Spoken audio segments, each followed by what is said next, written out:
은혜가 오히려 반감이 될 수도 있는 그런 시간이 되지 않을까. 왜냐하면 너무나 익숙한 자리이기 때문에. 그리고 어른들과 함께 예배를 드리는 부분에 대해서 우리 청년들은 조금 부담스러워하는 감이 없지 않아 있는 것 같아요. 그래서 여러분들, 제가 한 가지 부탁을 드립니다. 오늘 이 시간 이후부터는요, 여러분들 다른 사람 절대로 의식하지 마십시오. 특히 뒤를 의식하지 마십시오. 할렐루야. 여러분들의 기도하는 모습, 오히려 뒤통수가 더 아름답습니다. 할렐루야. 오늘 이 슬로건을 여기다가 딱 붙였어요. 현수막을. 그 청년들 2층에 보게 되면 앞에 이렇게 크게 이제 현수막을 붙였는데, 제가 이거를 띄라 그럴까 그냥 붙이라 그럴까. 거기에 보면은 그 내용이 뭐였죠? 야, 너는 기도할 때 청년들아, 너희는 기도할 때가 제일 예뻐. 특히 뒤통수가. 그렇게 써 있더라고요. 그래서 그거를 여기다가 붙이려고 했는데, 근데 한 가지 이제 걸리는 게 좀 있더라고요. 이 강단에 그 플래카드 가운데 류승룡 그 사진이 딱 있는 거예요. 그래서 이거를 붙이라고 할까 말까 하다가 그냥 띄워버렸습니다. 뭔 말 나올까 봐. 어쨌든 여러분들은 기도할 때가 제일 예뻐요. 아멘이십니까?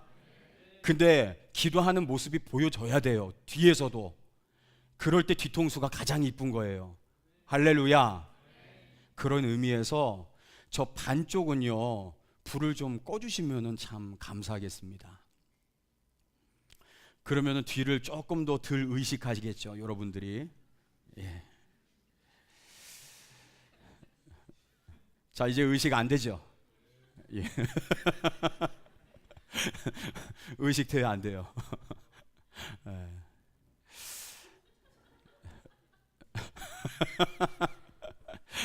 아유, 감사합니다. 우리 청년들을 많이 배려해 주시네요. 제가 이번 수련회 때 말씀을 이제 특강을 한 번밖에 준비를 안 하기 때문에 무슨 말씀을 준비를 해야 되나 굉장히 고민이 많았어요. 그래서 나름대로 준비를 하긴 했습니다. 하고 나서 다 생각을 해봤는데 이번 주제하고 조금 핀트가 안 맞는 감이 있더라고. 그런데 작년에 제가 수련을 했을 때 그때 전했던 그 말씀을 한번 이렇게 점검을 해보니까 그건 또 맞더라고요. 그래서 작년에 했었던 그 말씀을 물론 리메이크라고 할 수도 있겠지만 우리 청년들이 다시 한번 깨우치기 위해서 이 말씀이 정말 필요하겠다, 이런 마음이 들어서 다시 한번 제가 말씀을 전하려고 합니다. 혹시 작년 수련회 때 제가 어떤 말씀을 전했는지 기억나시는 분 계세요? 우리 청년들 중에서? 주제가 아주 명확했습니다. 첫째 날이 뭐였습니까? 첫째 날이 출애굽이었죠. 출애굽 혹시 그 내용 기억나세요? 출애굽. 그렇죠. 10가지 재앙이 나오죠. 내용은 나와요. 근데 핵심이 뭡니까? 옛것을 버리자. 그리고 새롭게 출발하자. 그게 맞습니다. 과거의 것, 그 작년에 있었던 거 어떻게 기억을, 대단한데? 우리 수정자매 한번 크로즈업. 옛것은 버리고 새롭게 시작을 하자. 그런데 그렇게 새롭게 시작을 하려면은 우리가 광야를 거쳐야 된다. 그것이 둘째 날 이야기였습니다. 그럼 둘째 날의 내용에 대해서 혹시 생각나시는 분? 그렇지, 광야. 제가 얘기했잖아요. 자, 광야 어떤 내용인 것 같아요? 불평불만 하지 말자. 아니에요.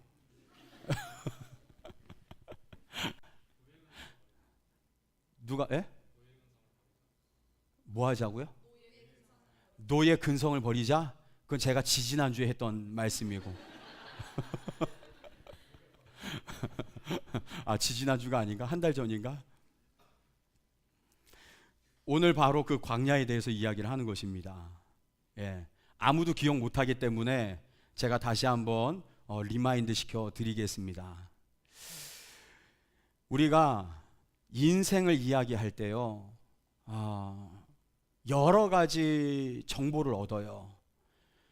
위인을 통해서 인생이란 어떤 것인지에 대해서 이야기를 듣기도 하고, 또 책을 통해서 이 인생이 어떤 것인지를 배우기도 합니다.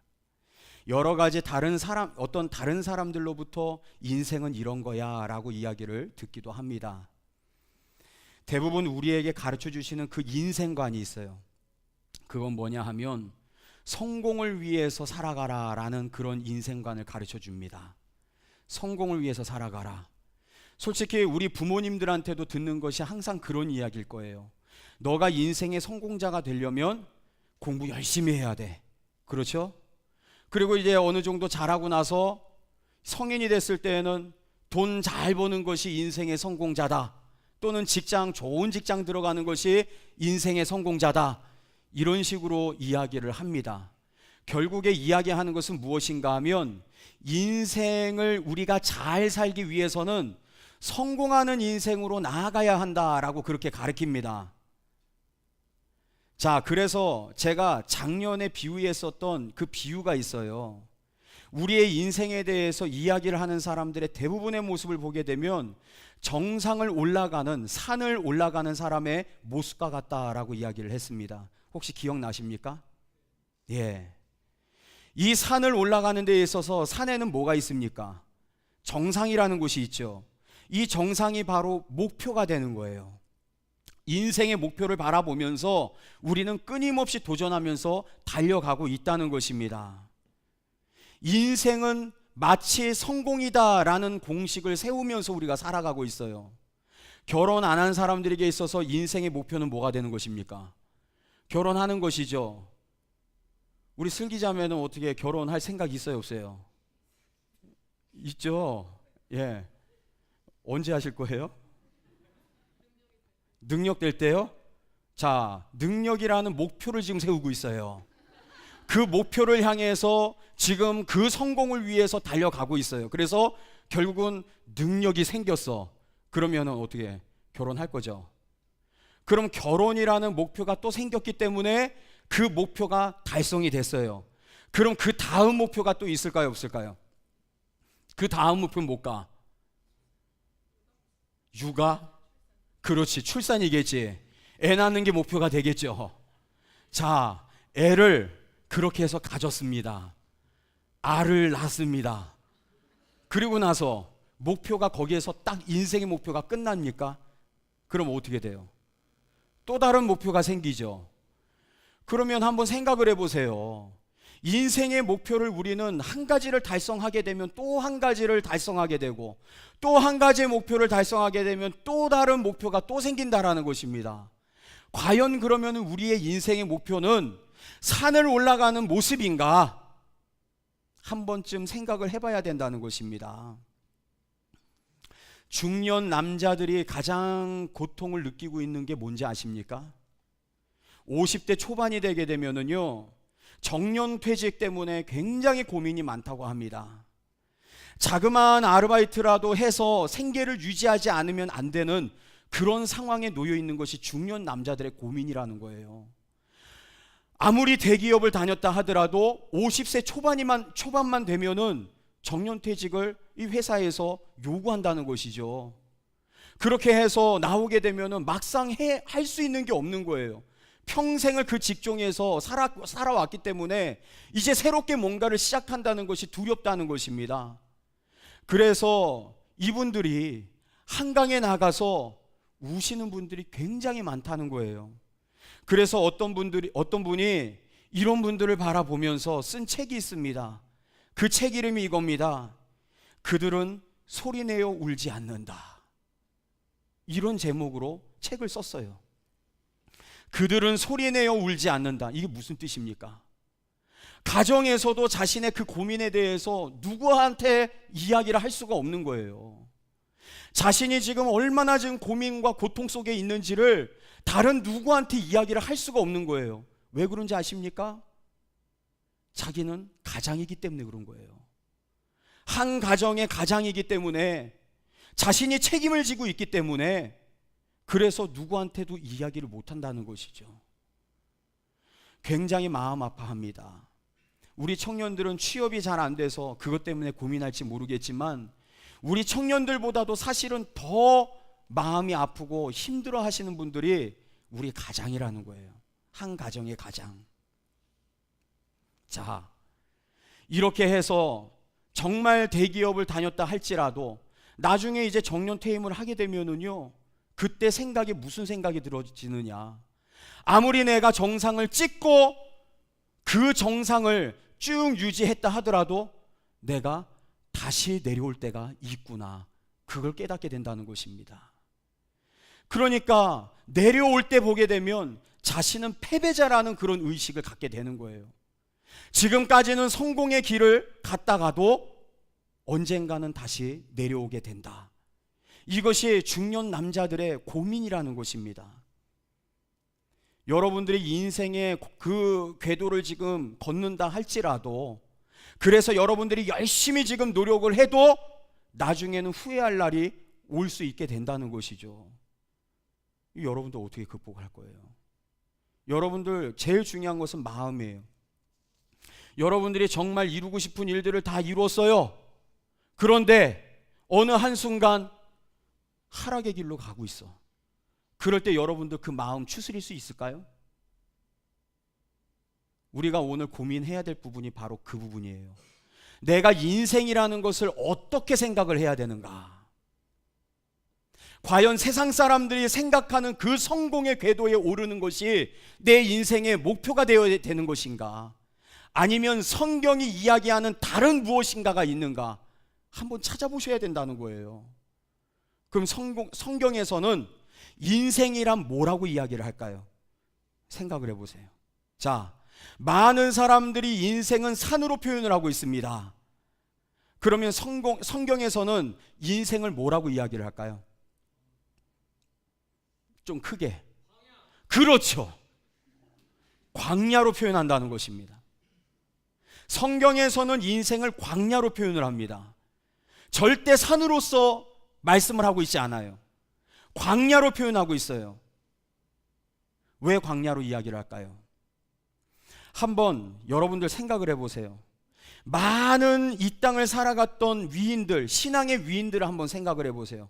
특별히 이스라엘이 출애굽에서 가나안까지 가는 그 여정, 하나님께서 이스라엘 백성들을 택하셨습니다. 광야의 여정을 가고 있는 이스라엘 백성들, 40년 동안 하나님께서 뺑뺑이를 돌리셨어요.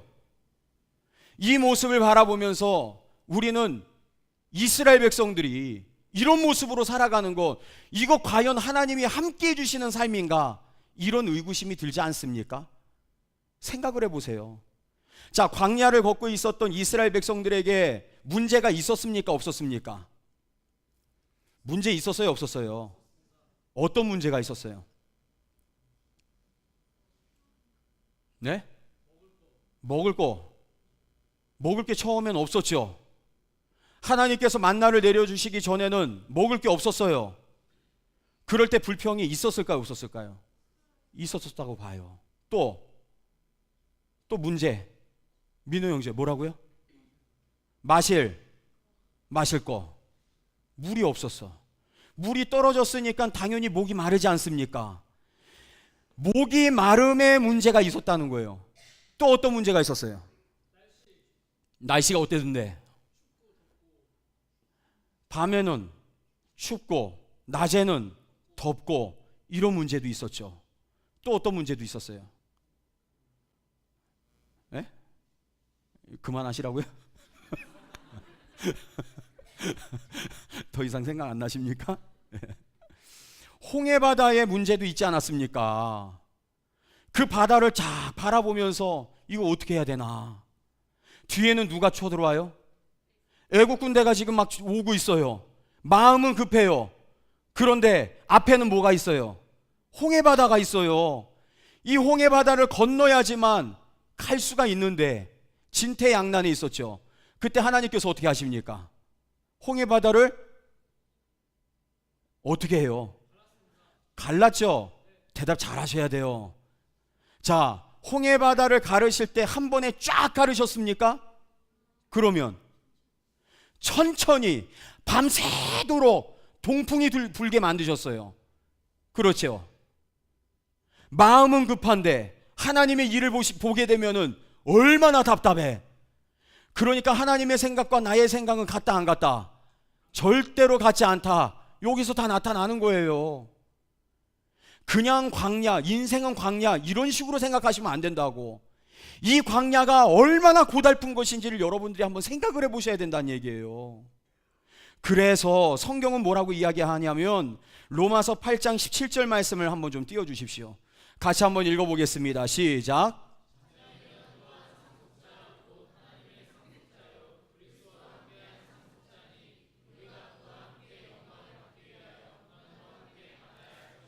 이 말씀이 오늘 개회 예배 때 제가 주제 말씀으로 말씀 전했던 거예요. 그런데 이 말씀이 너무 중요한 말씀이에요. 왜 또 띄워주십시오. 예.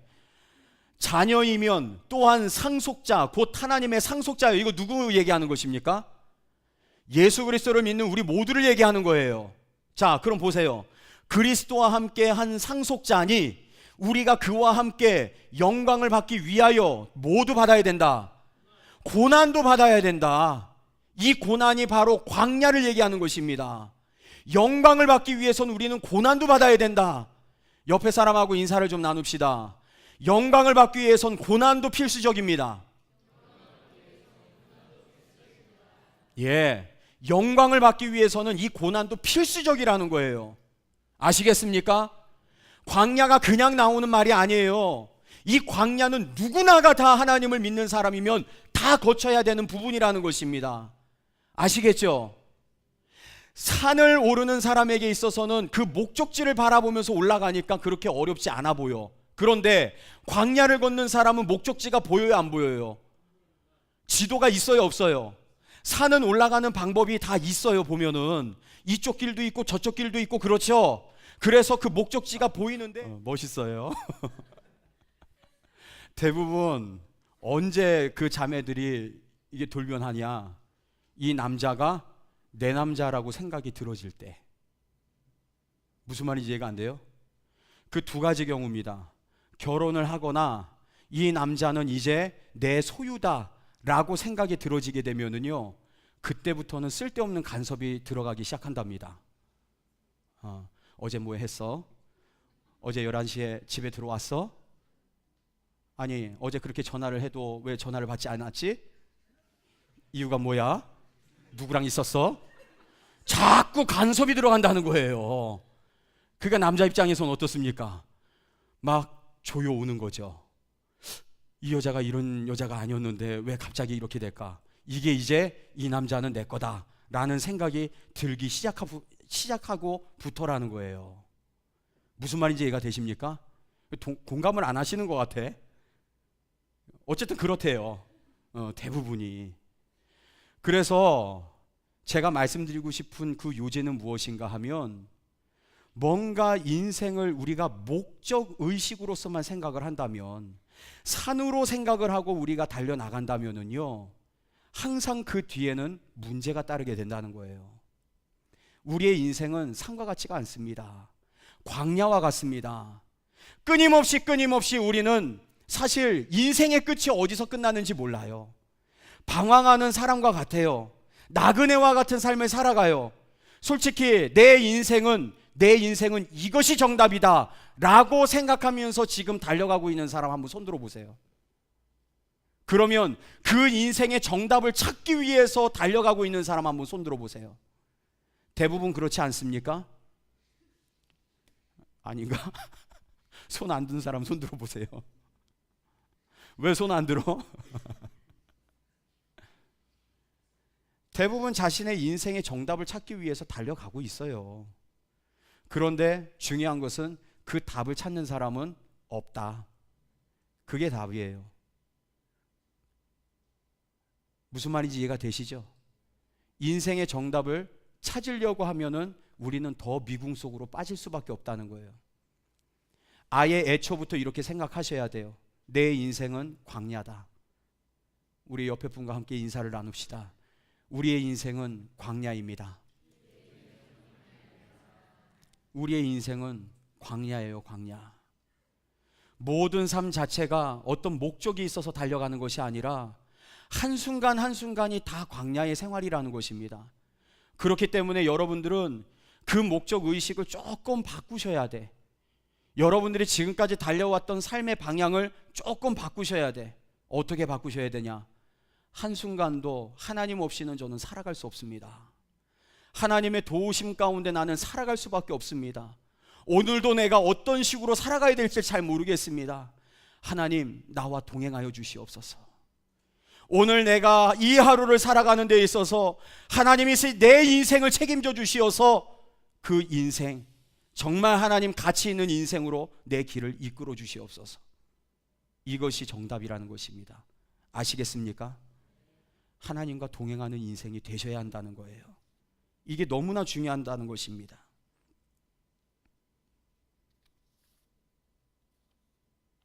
우리 신명기 8장 3절 말씀을 다 같이 한번 보겠습니다. 좀 띄워주십시오.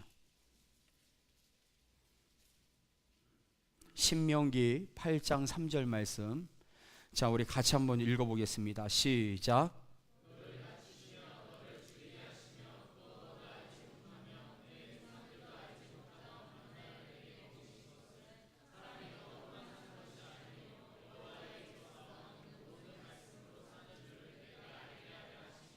할렐루야.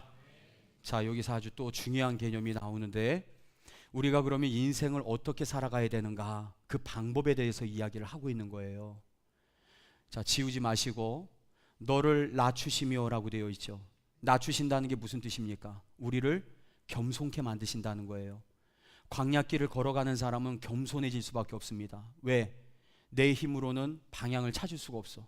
내 힘으로는 이 광야를 이겨나갈 수가 없어. 그렇기 때문에 한순간도 주님이 없이는 살아갈 수 없음을 깨닫게 되는 거예요. 이해가 되시죠? 너를 낮추시며 너를 줄이게 하시며 또 너도 알지 못하며 내 조상들도 알지 못하던 만나를 내게 먹이시던 것은 사람이 떡으로만 사는 것이 아니요 여호와의 입에서 나온 모든 무엇으로? 말씀. 이것이 정말 중요한 것입니다. 우리는 말씀으로 살아가는 인생이라는 거예요. 그런데 자, 제자들이 한 번은요 예수님께 이런 질문을 했습니다. 예수님, 우리가 기도를 할 때 어떻게 기도를 해야 될지 그 방법에 대해서 잘 모르겠습니다. 우리에게 기도하는 그 방법에 대해서 좀 가르쳐 주십시오 라고 물어봤어요. 그때 예수님께서 뭐라고 대답을 하셨습니까? 너는 이와 같이 기도하라. 그러면서 뭘 가르쳐 주셨어요? 주기도문 가르쳐 주셨어요. 우리가 매일처럼 암송하는 그 주기도문, 최소한 일주일에 한 번은 여러분들이 암송하는 그 주기도문, 주기도문이 기도의 모든 틀의 핵심이 된다는 거예요. 주기도문이 여러분들이 기도해야 할 방법이라는 거예요. 기도를 어떻게 해야 되는지 그 방법에 대해서 가르쳐 주고 있다는 거예요. 그러면 그 주기도문의 핵심은 뭘까요? 자, 우리 한번 읊어볼까요? 같이 한번 외워보겠습니다. 시작. 하늘에 계신 우리 아버지여, 이름이 거룩히 여김을 천천히요. 자, 이름이 거룩히 여김을 받으시오며, 그 다음에 나라 임하옵시며, 그 다음에 땅에서도 이루어지이다. 자, 이 세 가지만 봅시다. 먼저 처음에는 하늘에 계신 우리 아버지여, 이름이 거룩히 여김을 받으시오며, 이게 무슨 뜻인가 하면 나를 통해서 주님의 이름이 거룩히 여김을 받았으면 좋겠다라는 그런 기도예요. 아멘이십니까? 또 두 번째는 뭡니까? 나라의 임하옵시며, 나를 통해서 하나님의 나라가 이루어졌으면 좋겠습니다 라는 기도의 내용이에요. 자, 그 다음에 세 번째 뭡니까? 뜻이 하늘에서 이룬 것처럼 땅에서도 이루어지기를 원합니다. 누구를 통해서? 나를 통해서.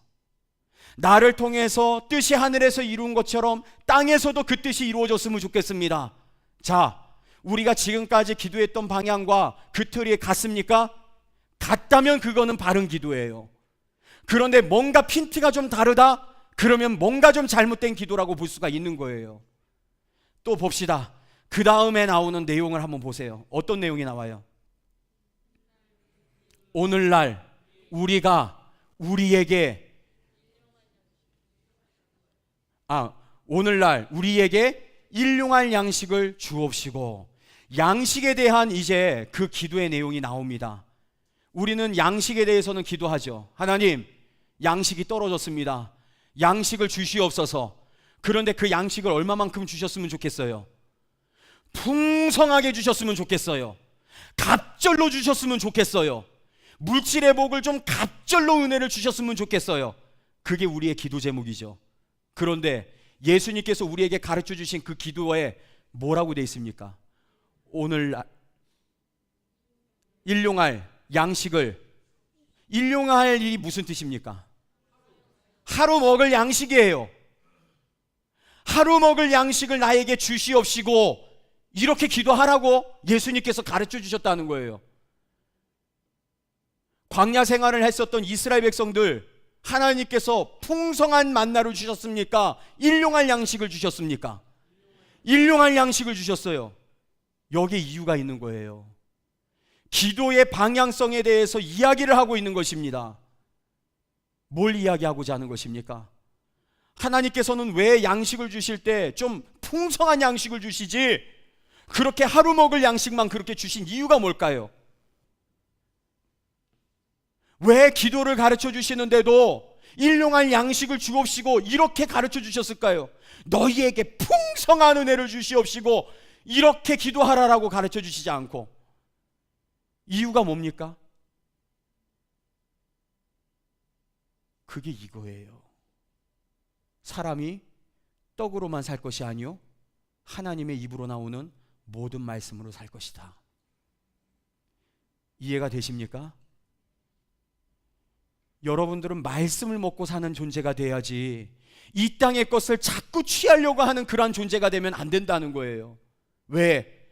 여러분들은 산을 걷는 사람들이 아니라 광야를 걷는 사람들이기 때문에 그렇다는 거예요. 그러니까 우리에게 있어서 높고 낮음이라는 게 의미가 있어요, 없어요? 저 사람은 서울대 나오고 나는 별 볼 일 없는 대학을 나왔다. 저 사람과 나와 자꾸 비교의식을 갖는 건 무슨 뜻이에요? 지금 나는 저 목표를 이루지 못해서 실패한 인생을 살았다고 생각을 하는 거예요. 그러니까 자꾸 비교의식에 사로잡히게 되는 것이죠. 이런 것이 문제가 된다는 것입니다. 성경은 그렇게 가르쳐 주지 않아요. 이 사람과 나는 똑같은 길을 걸어가는 사람이에요.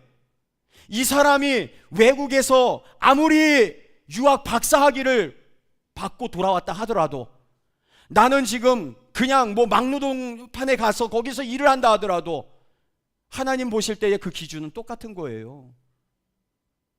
이해가 되십니까? 우리 청년들 정신 차려서 정말 지금 이야기를 잘 들으셔야 돼. 왜 비교의식이 생기는 거예요? 인생을 뭘로 자꾸 생각을 해서 그래? 산으로 자꾸 생각을 해서 그래. 인생을 뭘로 생각을 해야 되는데, 광야와 같이 생각을 하게 되면 저 사람이 하나님과 동행하는 삶을 산다? 그러면 오히려 그것 때문에 부러워해야 돼. 저 사람은 저렇게 하나님과 동행하면서 사는데 나는 왜 내 마음은 이렇게 메말라 있을까? 저 사람이 정말 부럽다. 이것을 부러워해야지.